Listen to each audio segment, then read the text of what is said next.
الفاتح إلى روح سيدنا وحبيبنا وشفيعنا وقرة أعيننا مولانا محمد صلى الله عليه وآله وبارك وسلم وعلى آله وأصحابه وأزواجه وذريته وأهل بيته أجمعين، خصوصا إلى روح سيدنا أحمد بن عيسى المحاجر الفقيه المقدم محمد بن علي بعلوي وجميع سادات علي وعلي وصول وفروعهم، خصوصا إلى روح الحبيب محمد بن البار الحبيب إدريس سالم الجوفري والحبيب عبد الرحمن السقاف وجميع الأولياء أنت تعلم بأسمائهم في هذا المكان في هذا البلد يا رب العالمين بجاه النبي الفاتحة.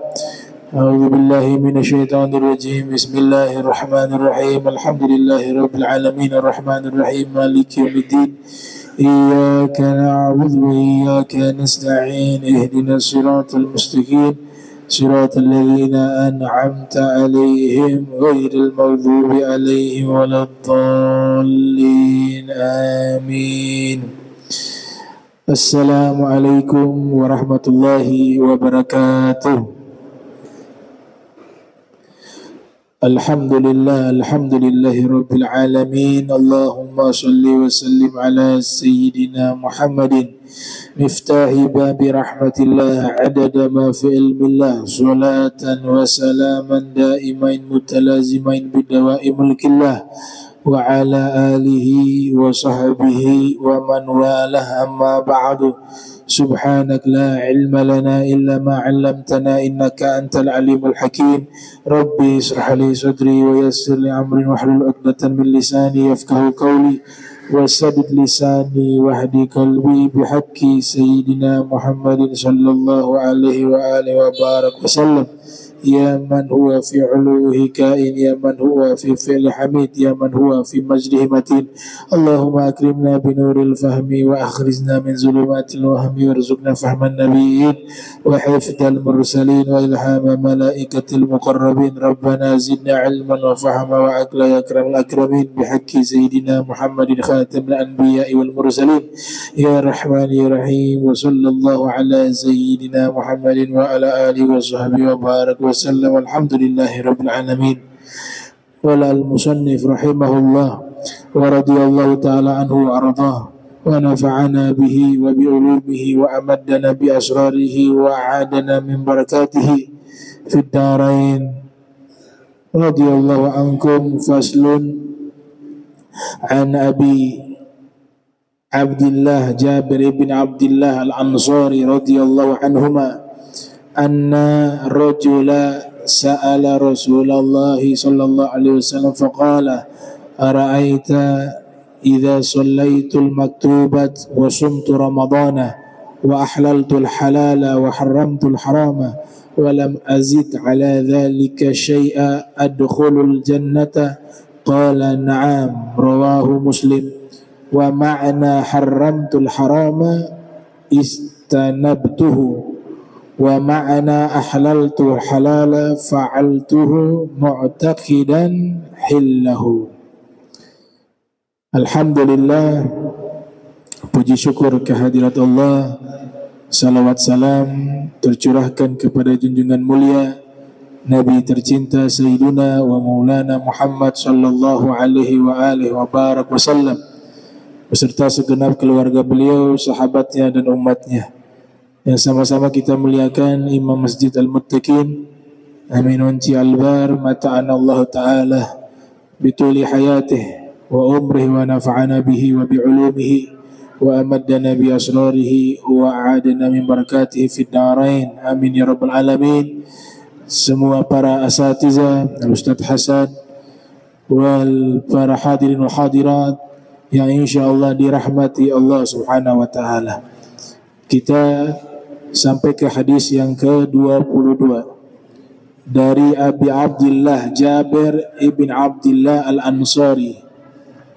Ia menyatakan anna rajula sa'ala Rasulullah sallallahu alaihi wasallam. Sesungguhnya ada seorang laki-laki, dia bertanya kepada Rasulullah sallallahu alaihi wasallam. Faqala, dia berkata, ara'aita idza sallaitu al-maktubat wa sumtu ramadana wa ahlaltul halala wa haramtul harama wa lam azid ala dzalika syai'a adkhulul jannata qala na'am rawahu Muslim. Jadi ada seseorang datang bertanya kepada Rasulullah sallallahu alaihi wasallam, ara'aita, bagaimana menurutmu wahai Rasulullah, idza shallaitu al-maktubat, apabila saya salat 5 waktu, wa sumtu ramadhana, dan saya berpuasa di bulan suci Ramadan, wa ahlaltul halala, dan saya menghalalkan sesuatu yang halal, wa haramtul harama, dan saya mengharamkan sesuatu yang haram, walam azid ala dzalika syai'a, dan saya tidak tambahkan sedikit pun dari hal tersebut, adkhulul jannata, apakah saya akan masuk ke dalam surga? Nah, itu pertanyaan dari seorang kepada Rasulullah SAW. Artinya amalan dia hanya sholat 5 waktu, puasa di bulan suci Ramadan, kemudian yang halal saja dia lakukan atau dia konsumsi yang halal, yang haram dia menjauhinya. Ya, artinya yang halal saya melakukan dengan keyakinan bahwa itu halal, dan yang haram saya menjauhinya, seluruh yang haram, dan saya tidak tambahkan sedikit pun amalan apapun setelah itu. Apakah saya akan masuk ke dalam surga? Maka jawaban Nabi, na'am, iya, akan masuk ke dalam surga. Di sini kalau kita melihat hadis Nabi sallallahu alaihi wasallam, kewajiban kita itu bukan hanya sholat 5 waktu dan puasa di bulan suci Ramadan. Tapi di hadis ini yang bertanya kepada Nabi, dia hanya melakukan 2 kewajiban, sholat 5 waktu dan puasa di bulan suci Ramadan, dan menghalalkan sesuatu yang halal dia lakukan dengan penuh keyakinan, yang haram dia tinggalkan, dan tidak menambah sedikit pun amalan apapun. Amalan sunnah tidak ditambah, baik amalan wajib juga tidak ditambah. Apakah saya masuk ke dalam surga? Nabi mengatakan iya. Nah, ini hadis kalau dipahami dengan tekstual saja bisa berbahaya. Zakat tidak ada di situ, haji juga tidak ada. Padahal jelas zakat dan haji itu wajib, hukumnya sama seperti sholat 5 waktu dan puasa. Maka dari sinilah ulama, khususnya kalangan ahli hadis, mereka cari tahu dulu. Yang nanya siapa ini? Yang pertama, yang bertanya kepada Nabi itu siapa? Nah, ternyata ditelusuri, dicari tahu, ditemukanlah orang yang bertanya. Dia sahabat Nabi bernama An-Nu'man ibn Qawqal. An-Nu'man ibn Qawqal. Beliau ini wafat di perang Uhud, Ghazwatul Uhud, pada tahun 3 Hijriah. Wafat pada tahun 3 Hijriah. Dari sini bisa ketahuan haji itu wajib di atas tahun 6, terlepas dari khilaf ya. 6, ada yang mengatakan 8 Hijriah, yang pasti di atas 6 Hijriah. Maka otomatis kewajiban haji belum ada waktu itu, sehingga dia tidak menyampaikan kepada Nabi ibadah haji. Apakah saya lakukan ibadah haji beserta sholat, beserta puasa. Dia tidak masukkan haji karena haji belum diwajibkan. Belum ada masyru'iyatul hajj. Bahkan belum ada syariat ibadah haji waktu itu secara hukum Islam. Nah, sehingga hadis ini otomatis tidak ada yang disebut dengan ibadah wajib haji karena wafat tahun 3 Hijriah. Ibadah haji tahun 6 atau pendapat yang lain tahun 8, tahun 9. Maka dari sini bisa dipastikan bahwa beliau tidak menyampaikan pertanyaan kepada Nabi memasukkan haji, ibadah haji, karena belum diwajibkan dan belum disyariatkan ibadah haji. Pada waktu itu yang ia lakukan sebagai ibadah wajib hanya 2, sholat 5 waktu dan puasa. Maka jelas pertanyaan seperti itu.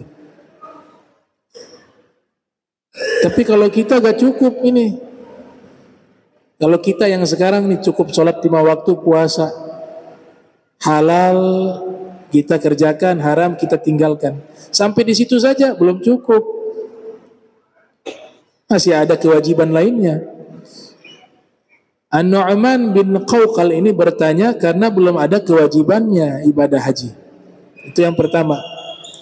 Memang ulama hadis menyebutkan ada 2 alasan kenapa tidak menyebutkan haji dan zakat di situ. Ada 2 alasan. Alasan pertama, zakat dan haji pada waktu beliau bertanya kepada Nabi belum disyariatkan. Walaupun nanti kalau kita memperdalam, sebenarnya zakat sudah wajib. Zakat itu kan wajib tahun 2 Hijriah. Sebagian ulama mengatakan tahun 3 Hijriah. Bahkan dikatakan ketika sholat di situ pasti ada zakat. Setiap ayat menyebutkan kata sholat itu digandengkan dengan zakat. Hampir di semua ayat. Sehingga Ibnu Abbas mengatakan az-zakatu akhus sholati. Zakat itu saudaranya sholat. Pendapat kedua menyatakan zakat pada waktu itu yang ditanyakan oleh Nu'man bin Qawqal kepada Nabi, beliau seorang sahabat yang secara finansial tergolong orang fakir dan miskin, sehingga tidak ada kewajiban zakat. Maka beliau tidak bertanya di situ kepada Nabi dengan tambahan amalan wajib zakat, karena yang beliau lakukan hanya sholat 5 waktu dan puasa, itu saja yang beliau mampu lakukan. Zakat, beliau sebagai orang yang menerima zakat, bukan yang memberi zakat, maka tidak ditanyakan masalah zakat di situ. Jadi beliau tanya itu khusus untuk dirinya. Nah, begitu bahayanya kalau hadis ini kita pahami secara tekstual. Nanti muncul satu pemahaman bahwa zakat tidak wajib, haji tidak wajib. Umroh juga demikian. Umroh hukumnya wajib 1 kali seumur hidup, mazhab Syafi'i. Selebihnya sunnah. Kalau haji hukumnya wajib. Di sini menunjukkan bahwa memahami hadis Nabi itu dibutuhkan perangkat yang namanya sejarah. Sejarah para periwayat, sejarah para sahabat, karena kita bisa memahami konteks hadis tersebut lewat sejarah, lewat biografi sahabat. Jadi ketika ditanya, saya hanya sholat 5 waktu, puasa Ramadan dan menghalalkan sesuatu yang halal dan mengharamkan sesuatu yang haram, hanya sampai di situ saja, saya tidak tambahkan amalan apapun. Adkhulul jannata, apakah saya masuk surga? Qala na'am. Nabi mengatakan iya. Iyanya itu khusus kepada Nu'man bin Qawqal. Itu namanya kalam yang khusus. bukan yang sifatnya umum, khusus kepada sahabat yang bertanya saja. Maka dibutuhkan yang namanya apa? Manhajus salaf fi fahmin nusus. Nah, Said Maliki menulis kitab Manhajus salaf fi fahmin nusus, metode para salaf di dalam memahami nas. Situ dijelaskan dia harus tahu sejarah-sejarahnya, dia harus tahu lafaz khusus dan amnya, dia harus tahu mana yang muqayyad, mana yang mutlak, dia harus tahu siapa yang bertanya kepada Nabi, dia harus tahu kapan itu ditanyakan, dia harus tahu asbabul wurudnya, dan seterusnya dan seterusnya, baru bisa sahih memahami makna hadis Nabi sallallahu alaihi wasallam. Jadi meninggal beliau di perang Uhud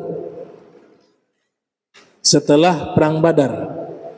Ghazwatul Badar tahun 2 Hijriah, Ghazwatul Uhud tahun 3 Hijriah. Itu pendapat pertama, mengatakan bahwa beliau tidak wajib zakat karena fakir miskin. Maka pendapat ini juga digunakan waktu itu haji sudah diperintahkan di masa itu. Namun kan beliau tidak masuk golongan orang yang mampu melaksanakan ibadah haji, maka tidak bertanya dua, zakat dan haji, karena belum mampu. Zakat uangnya tidak sampai nisab, haji tidak ada biaya untuk melakukan ibadah haji, maka tidak bertanya kepada Nabi akan kewajiban zakat dan haji. Tapi ini nanti bisa dikritisi karena pendapat ini tidak sesuai dengan historis. Haji itu belakangan baru wajib, kalau zakat boleh jadi. Pendapat kedua mengatakan belum disyariatkan zakat dan haji waktu itu. Nah, ini juga bisa diterima karena haji belakangan, zakat juga, solat dulu wajib baru zakat, puasa dulu wajib baru setelah itu zakat. Walaupun tahunnya ada yang menyatakan zakat itu wajib tahun 2 Hijriah, ada yang mengatakan pada tahun 3 Hijriah. Itu namanya analisis hadis. Ya, dia harus tahu siapa yang bertanya, baru bisa benar pemahamannya. Kemudian di sini ia katakan wa ahlaltul halalah, saya menghalalkan sesuatu yang halal. Artinya adalah saya melakukan dengan penuh keyakinan, meyakini bahwa itu halal. Nah, ini juga kalimat yang tidak boleh kita ambil mentah-mentah. Yang pertama, untuk bisa tahu ini halal, ini haram, tidak cukup dengan insting. Kalau bahasa Ternate, rai-rai itu tidak cukup. Dia butuh yang namanya ilmu. Ini halal, ini haram. Sahabat ini bertanya kepada Nabi, saya melakukan yang halal, saya yakini itu halal. Itu juga adalah khususia kepada Nu'man bin Qawqal. Ada orang-orang terdahulu di masa zaman sahabat Nabi, Nabi pernah menyatakan kepada salah satu sahabat namanya Ma'bad ibn Wasithah, ketika bertanya kebaikan itu apa, keburukan itu apa, bagaimana cara mengetahui kebaikan, bagaimana cara mengetahui keburukan, Nabi mengatakan istafti qalbaka, kau minta fatwa ke dalam hatimu. Jadi seakan-akan tidak perlu lagi kau belajar, tanya saja hatimu, minta fatwa hatimu, maka akan dibimbing kamu dengan fatwa yang benar. Ini menjadi halal, jelas halal, ini menjadi haram, maka jelas haram. Cukup dengan hati. Ini kasusnya sama dengan sahabat ini. Dia hanya meyakini ini halal karena jiwanya sudah bersih dan memang Nabi sudah mengetahui hal itu. Mereka secara natural sudah bisa memilah dan memilih mana yang halal, mana yang haram secara alami. Karena mereka hidup bersama Nabi sallallahu alaihi wasallam. Tentu dapat ilmunya berbeda dengan orang yang tidak sezaman dengan Nabi. Tapi kalau kita tidak boleh untuk mengetahui mana yang halal, mana yang haram, kita diperintahkan oleh Allah untuk belajar, untuk bertanya.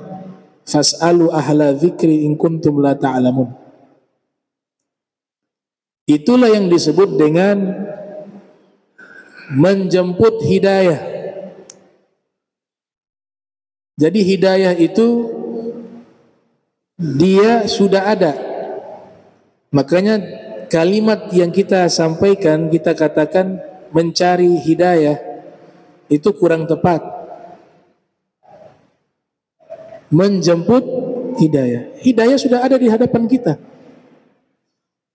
Dinul Islam itu hidayah. Al-Quran itu hidayah. Sunnah Nabi itu hidayah. Tinggal kita menjemputnya. Jadi kalimat mengatakan yang biasa di masyarakat, saya belum mendapatkan hidayah. Hidayah sudah ada, dijemput. Atau saya mencari hidayah. Kalau mencari sesuatu yang belum ada, sudah ada, sisa kamu jemput saja. Dan hidayah itu tidak datang dengan sendiri, kita yang harus menjemputnya. Kapan kamu berubah jadi baik? Belum dapat hidayah. Ya sampai mati juga gak akan bisa. Hidayah itu mahal. Oleh sebab itu di dalam Al-Quran Allah Ta'ala mengatakan, alladzina jahadu fina lanahdiyannahum subulana. Ya, orang-orang yang bersungguh-sungguh saja, yang menuju kepada kami, menjemput hidayah kami, mereka itulah yang kami berikan petunjuk. Allah nyatakan suruh bersungguh-sungguh. Surga itu kata Syed Maliki tidak gratis. Surga itu mahal. Al-jannatu laisal balas. Surga itu tidak gratis.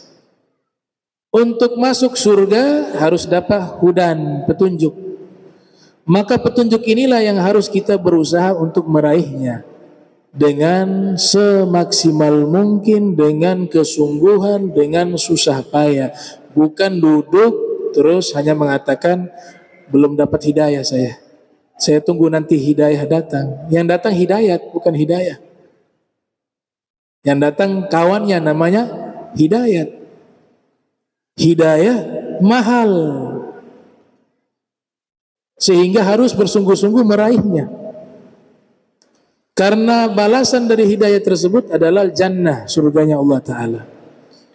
Makanya di dalam Al-Quran disebut ada hidayah untuk orang bertakwa, ada hidayah untuk manusia. Dzalikal kitabu la raiba fihi hudal lil muttaqin. Itu Al-Quran, di dalamnya tiada ada keraguan, tiada keraguan di dalamnya. Dzalikal kitabu la raiba hudal lil muttaqin, petunjuk bagi orang bertakwa.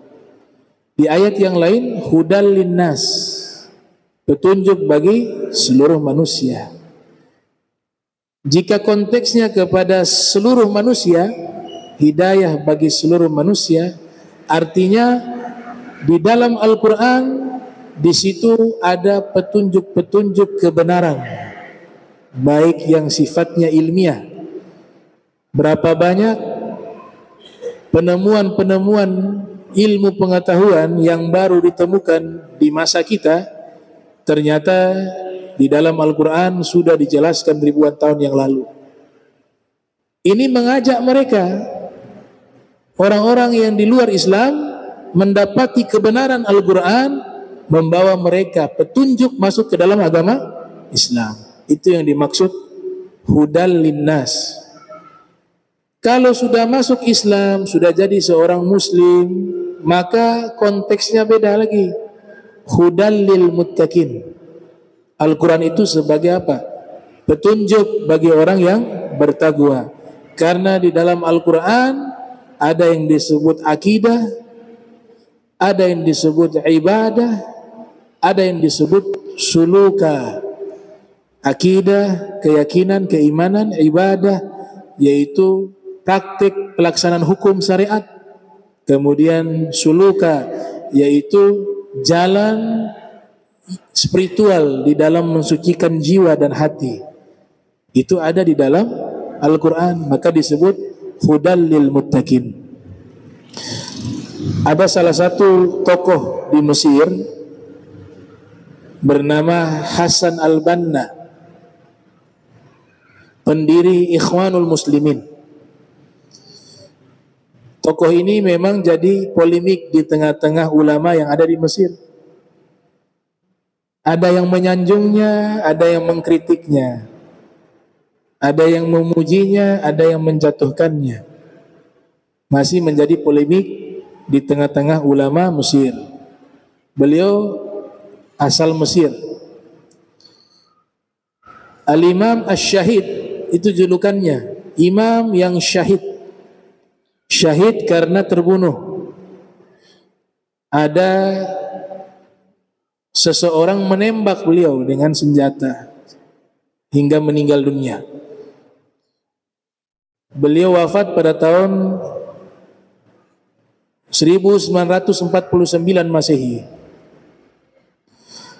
4 tahun setelah runtuhnya Daulah Al-Uthmaniyah pada tahun 1924 Masehi, 4 tahun berikutnya Al-Imam Hasan al-Banna mendirikan organisasi yang namanya Ikhwanul Muslimin pada tahun 1928 Masehi. Tujuannya adalah mengembalikan khilafah Islamiyah karena telah runtuh di Turki di masa Sultan Abdul Hamid Ats-Tsani yang kedua. Biografi beliau dikatakan beliau ini menghafal Al-Quran di usia 12 tahun dan sekolah belajar di madrasah-madrasah yang ada di Mesir, kemudian menjadi guru. Salah satu bidang yang sangat menonjol adalah bidang Al-Quran. Dan juga beliau meninggalkan zikir yang disebut zikir al-ma'thur, ya, yang ada di toko-toko buku banyak itu namanya zikir al-ma'thur. Itu wiridnya Hasan al-Banna. Beliau membahas di dalam salah satu bukunya berjudul Muqaddimah fi Tafsir, pengantar atau prolog di dalam tafsir Al-Quran. Saya baca kitabnya, itu saya bisa simpulkan bahwa beliau termasuk salah satu ulama yang sangat berilmu dari kitab yang saya baca tersebut. Ketika beliau membahas masalah petunjuk hidayah, beliau katakan di dalam kitab tersebut, laqad manahullahu al-insana arba'a wasail lil hidayah. Berkaitan dengan masalah petunjuk, Allah Subhanahu wa ta'ala telah menganugerahkan kepada manusia 4 perantara yang menyampaikan dia kepada petunjuk hidayah. Yang pertama, al-ula, kata beliau, al-wijdan at-tabi'i wal ilham al-fitri, suara hati yang alami dan ilham secara alami, al-fitri. Contohnya adalah bayi yang baru lahir atau di masa usia menyusui. Ini sesuatu hal yang luar biasa sebenarnya, tapi kita jarang merenungkan. Di dalam Al-Quran Allah Ta'ala telah menyatakan, wallahu akhrajakum min butuni ummihatikum la ta'lamuna syai'ah. Dan Allah mengeluarkan kalian dari perut ibu kalian, artinya lahir, la ta'lamuna syai'ah. Pada keadaan seperti itu, keadaan baru lahir, kalian tidak mengetahui sesuatu apapun. Bayi yang lahir itu tidak bisa berpikir, tidak mengetahui apapun. Seandainya kita sodorkan di hadapan bayi itu api, dia akan memegang api, karena belum bisa berpikir. Tapi berkat al-wijdan at-tabi'i, ketika bayi itu lapar, dia tahu di mana tempat dia harus makan dan minum. Dia tahu posisinya, tidak pernah meleset. Belum pernah saya lihat bayi itu ketika haus yang dia isap telinga ibunya. Belum pernah. Yang dia cari hidung ibunya, tidak pernah. Tapi dia cari tempat ASI tersebut dan tidak meleset. Campur tangannya Allah di situ.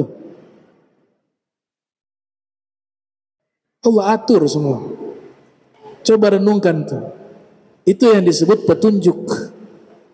Al-wijdanu at-tabi'i, suara hati yang secara alami membimbing dia kepada petunjuk.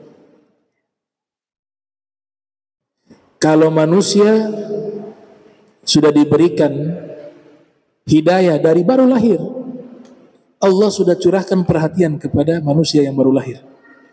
Itu yang dimaksud dalam hadis kullu mauludin yulad alal fitrah.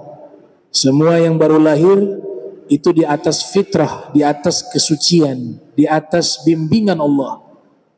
Hadis riwayat Imam Malik yang lahir tahun 93 Hijriah, wafat 179 Hijriah, di dalam kitab Al-Muwatta. Kalau manusia terlalu jauh mungkin. Lebih luar biasa lagi hewan. Hewan tidak punya akal, hanya bermodalkan insting saja. Tapi ketika lapar, dia tahu kemana dia cari makan. Bahkan dia mampu membuat tempat tinggalnya. Bahkan dia tahu dan mampu memilih pasangan hidupnya. Dia tahu mengurus anaknya. Dari mana ini? Dari petunjuk Allah. Itu yang disebutkan di dalam Al-Quran.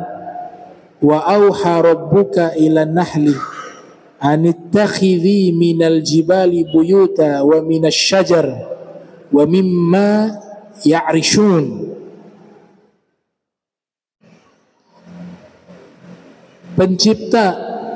Penciptamu Allah telah mewahyukan kepada lebah. Nahl, lebah. Kata wahyu di sini khususnya kepada para nabi, para rasul.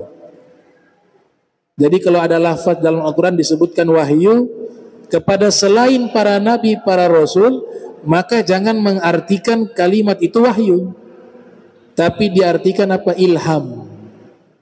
Walaupun secara lafaz adalah wahyu, auha. Allah mewahyukan kepada lebah. Allah memberikan petunjuk kepada lebah. Bagaimana cara membuat rumah mereka di gunung-gunung, minal jibal, di pohon, dan di tempat-tempat yang dibuat oleh manusia. Dari mana lebah bisa membuat sarangnya begitu luar biasa? Ada madu lagi di dalam. Ada satu ratunya di dalam yang memproduksi daripada regenerasi lebah-lebah, menghasilkan madu, yakhruju min butuniha syarabun mukhtalifun alwan fihi shifaun linnas. Keluar dari perut lebah cairan-cairan yang beraneka warna yang di dalamnya ada obat bagi manusia. Tidak disebut mukmin seperti Al-Quran. Kalau Al-Quran disebut obat bagi lil mu'minin, bagi orang beriman. Tapi kalau madu obat bagi manusia. Artinya madu itu dia menjadi obat bagi orang yang beriman maupun tidak beriman. Dia memang obat. Tapi Al-Quran itu bisa jadi obat jika kita beriman, kita yakin. Maka Allah bedakan ketika madu linnas. Ketika Al-Quran disebut obat lil mu'minin, bagi orang beriman. Itu yang pertama. Hidayah yang pertama al-wijdan at-tabi'i. Perantara hidayah yang kedua disebut oleh Syekh Hasan Al-Banna, athaniya al-hawas wal masyair, indra perasa, indra kelima kita. Itu adalah perantara hidayah. Kita lihat mulai dari diri kita. Anatomi tubuh kita itu luar biasa. Allah ciptakan begitu canggih. Wa fi anfusikum afala tubsirun. Di dalam diri kalian tidaklah kalian melihatnya. Kita melihat, menganalisa, itu perantara mendapatkan hidayah. Berapa banyak para ilmuwan ketika mengkaji tentang anatomi tubuh manusia, juga membahas tentang ilmu embriologi. Al-Quran sudah menjelaskan itu semua. Mereka kaji, akhirnya masuk Islam. Dapat hidayah lewat kajian membahas anatomi tubuh manusia. Allah juga menyebutkan, coba lihat unta. Afala yanzuruna ilal ibili kaifa khuliqat wa ilas samai kaifa rufi'at wa ilal jibali kaifa nusibat wa ilal ardi kaifa sutihat. Kita disuruh dengan indera kita menjemput hidayahnya Allah. Dengan apa? Meneliti sambil kita melihat kebesaran Allah di dalam penciptaan makhluknya. Itu yang dimaksud oleh Nabi, tafakkaru fi khalqillah wa la tafakkaru fi zatillah. Kalian tafakur terhadap ciptaannya Allah, jangan kalian tafakur terhadap zatnya Allah. Karena di situ tanda-tanda kebesaran Allah kita bisa lihat lewat ciptaannya. Lebih jauh lagi, lihat langit. Di dalam Al-Quran disebutkan, kami bangun langit bila imad, tanpa tiang. Tidak ada konstruksi bangunan yang ada di dunia ini jika memiliki atap tanpa tiang, tidak ada. Bagaimana bisa berdiri atap itu tanpa tiang? Tidak akan bisa. Tapi coba lihat langit yang jauh lebih besar dari atap bangunan kita. Lebih besar daripada atap makhluk ketika membuat bangunan-bangunan yang megah. Langit yang begitu besar, begitu tinggi, bila imad, tanpa tiang. Itu luar biasa. Bila imad. Makanya Allah sebutkan, coba sekali-sekali tafakur langit, tafakur alam, agar kalian bisa berpikir begitu dahsyatnya, begitu agungnya, begitu luar biasanya ciptaannya Allah. Itu akan mengantarkan kalian bahwa kalian akan meyakini bahwa Sang Pencipta jauh lebih agung daripada itu. Ahsanul khaliqin, sebaik-baiknya pencipta. Alladzina yadhkuruna Allah qiyaman wa qu'udan wa ala junubihim wa yatafakkaruna fi khalqis samawati wal ard. Rabbana ma khalaqta hadza batila. Bertafakur langit, bertafakur bumi. Nah, ini hidayahnya dapat lewat apa? Lewat indera. Lihat. Kita lihat, kita simak ciptaannya Allah. Ats-tsalitsah, yang ketiga, wasilah hidayah itu dengan al-aqlu, dengan akal. Berfikir. Makanya dipadukan zikir dan berfikir. Di ayat tadi itu memadukan zikir yang paling terbaik dan berfikir yang paling terbaik jika memadukan antara zikir dan berfikir. Di awal kan zikir, alladzina yadhkuruna Allaha qiyaman wa qu'udan wa ala junub. Tapi setelahnya wa yatafakkaruna fi khalqis samawati. Berarti Allah sedang mengajarkan kita metode terbaik berfikir dipadukan dengan zikir, dan metode terbaik zikir dipadukan dengan fikir. Nah, kata akal di dalam Al-Quran Tidak ada satupun firman Allah yang Allah menyebutkan kata aqlun, tidak ada dalam bentuk kata benda. Antum bisa cari di Al-Quran, kata aqlun itu tidak ada dalam bentuk kata benda. Tapi dalam bentuk kata kerja banyak di beberapa tempat. Ta'kilun, ya'kilun, itu banyak. Maknanya apa? Akal itu bukan benda. Akal adalah perbuatan, aktivitas berpikir. Bendanya adalah mukhun, otak. Otak tempat berpikir. Ada yang mengatakan hati tempat berpikir, bukan otak. Hati tempat berpikir. Ada yang mengatakan otak tempat berpikir. Jadi kata ya'kilun, ta'kilun itu adalah bentuk kata kerja. Berpikir itu adalah kata kerja, aktivitas kerja. Maka inilah akal yang dimana otak ini mengembangkan aktivitas berpikir, itulah yang bisa menjemput hidayah.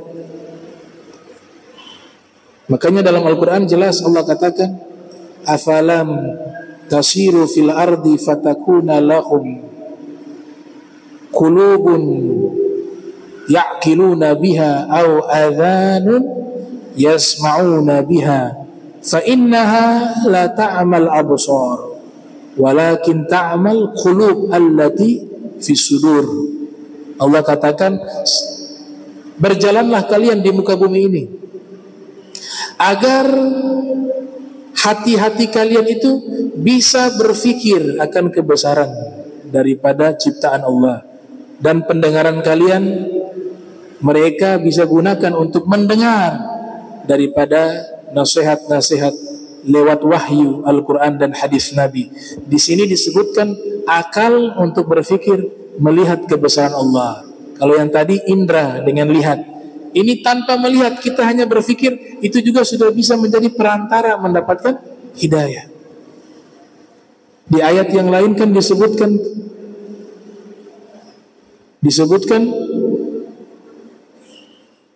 innal ladzina yunadunak min wara'il hujarat aktsaruhum la ya'qilun.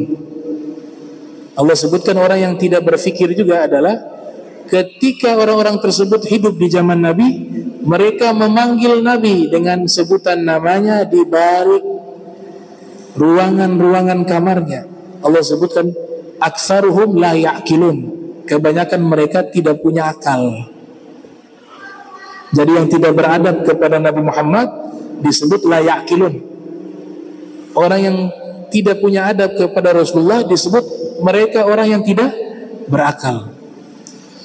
Orang yang tidak berakal juga adalah Allah sudah rezekikan padanya ilmu, dia hanya mengajar kepada orang, mengajak kepada orang lain, tapi dia sendiri tidak mengamalkan ilmunya. Itu juga dikatakan orang yang tidak berakal. Atamuruna an-nasa bil birri wa tansawna anfusakum wa antum tatluna al-kitaba afala taqilun. Kamu perintahkan manusia berbuat baik, tapi kamu lupa terhadap diri kamu sendiri. Padahal kamu sering membaca Al-Quran. Afala taqilun. Kamu tidak punya akal, kata Allah Ta'ala. Kayaknya Ibnu Rajab mengatakan, ghairu taqiyyin ya'murun nasa bittuqa tabibun yudawin nasa wa huwa saqim. Orang yang berilmu tapi tidak mengamalkan ilmunya, hanya lewat pidato saja, hanya lewat ucapan saja, maka orang semacam ini diibaratkan seperti dokter yang mengobati pasiennya padahal dokter itu lagi sakit. Dokternya juga sakit. Bagaimana orang sakit obatin orang yang sakit? Maka Nabi tegaskan di dalam hadis riwayat At-Tabrani yang lahir tahun 260 Hijriah, wafat 360 Hijriah, "Matsalul 'alim alladzi yu'allimun nasa al-khaira wa yansa nafsahu kamatsali siraj yudhi'u lin-nas wa yahruqu nafsahu." permisalan orang berilmu yang mengajarkan manusia kebaikan, tapi dia lupa terhadap dirinya, artinya dia tidak mengamalkan. Itu bagaikan lilin yang dia memberikan cahaya kepada orang lain, namun di saat yang sama dia membakar dirinya sendiri. Itu perumpamaan orang yang tidak berakal. Dan yang keempat, yang terakhir, ad-din wal irsyad. Wasilah hidayah adalah agama Islam dan petunjuk ilahi, al-irsyadul ilahi. Kenapa harus ada yang keempat ini? Karena hakikat petunjuk dan hakikat kebenaran tidak bisa digapai dengan al-wijdan at-tabi'i, suara hati yang alami, gak bisa. Hakikat kebenaran juga tidak bisa digapai dengan indera kita. Hakikat kebenaran juga tidak bisa digapai dan dicapai lewat akal kita, tidak bisa. Maka diutuslah para nabi, para rasul menjadi jembatan penghubung antara makhluk dengan khaliq. Mereka menjelaskan hal-hal yang tidak bisa dijangkau oleh wasilah hidayah yang tiga tadi: suara hati, indera, dan akal. Tidak bisa. Maka para nabi diutus menjelaskan hal-hal tersebut. Dan semua kebenaran yang ada, mulai dari kebenaran indrawi, kebenaran akal, ataupun wijdan atau tabi'i, semuanya sudah ada di dalam al-irsyad ilahi dan dinul Islam, dan juga agama Islam. Itu yang disebut di dalam Al-Quran, ihdinas siratal mustaqim. Di surat Fatihah, berikanlah kami petunjuk ke jalan yang lurus. Apa jalan lurus? Agama Islam. Ihdina dinal haqq siratal mustaqim. Berikanlah kami petunjuk agama yang benar, agama Islam itu bagaikan jalan yang lurus. Di ayat yang lainnya Allah Ta'ala berfirman, huwallazi arsala rasulahu bil huda wa dinil haqq liyudhhirahu 'ala ad-dini kullih walau karihal musyrikun.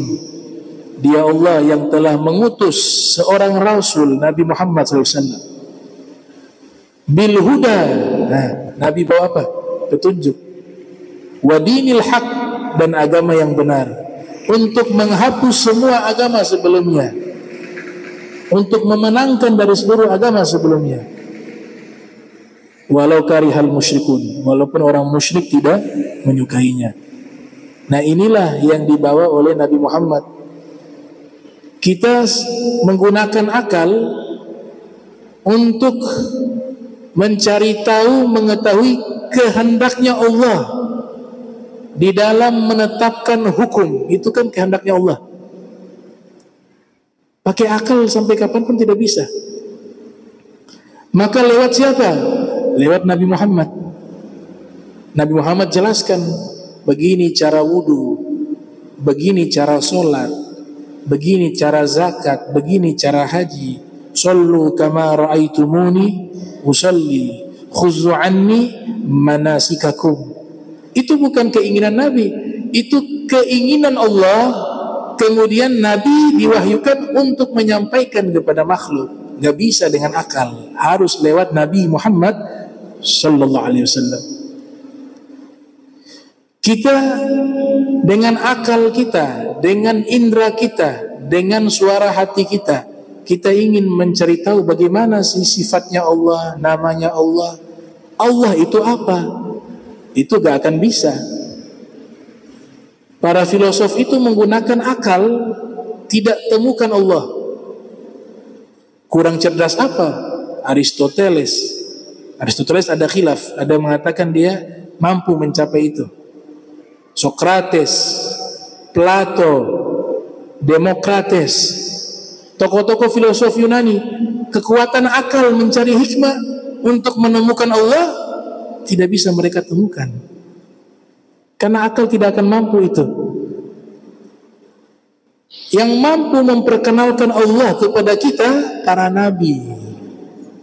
Yang mampu memperkenalkan Allah kepada kita para rasul. Makanya Nabi Muhammad jelaskan, Allah itu begini, Allah punya nama, Allah punya sifat, Allah maha besar, Allah maha agung, Allah maha suci. Allah di hari kiamat nanti kalian akan melihat, yang masuk surga bisa melihat Allah. Itu yang mampu apa? Nabi.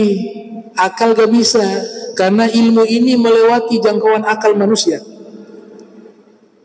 Maka wajib adanya para nabi, para rasul.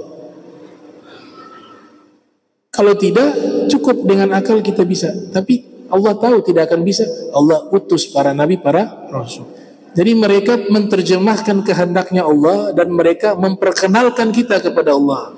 Itulah fungsi para nabi, para rasul. Nah, ini 4 daripada wasilah hidayah. Yang pertama adalah al-wijdan at-tabi'i, dan yang kedua adalah al-hawas wal masyair, yang ketiga adalah al-aqlu, dan yang keempat adalah din, ad-din agama, dan al-irsyad ilahi, agama atau petunjuk ilahi. Jadi yang pertama itu adalah disebut dengan suara hati yang alami, yang kedua adalah indera kita, yang ketiga adalah akal, dan yang keempat adalah agama Islam yang dibawa oleh Nabi Muhammad sallallahu alaihi wa alihi wasallam. Allahumma ja'alna hadatan marhuma wa tafarraqan ba'da tafarraqa ma'suma wa la tajal minna wa la minna syakila mahruma. Subhanaka wa hamdika asyhadu an la ilaha illa anta astaghfiruka wa atubu ilaik. Wa sallallahu ala sayyidina Muhammadin wa ala alihi wa sahbihi wa barik wa sallam.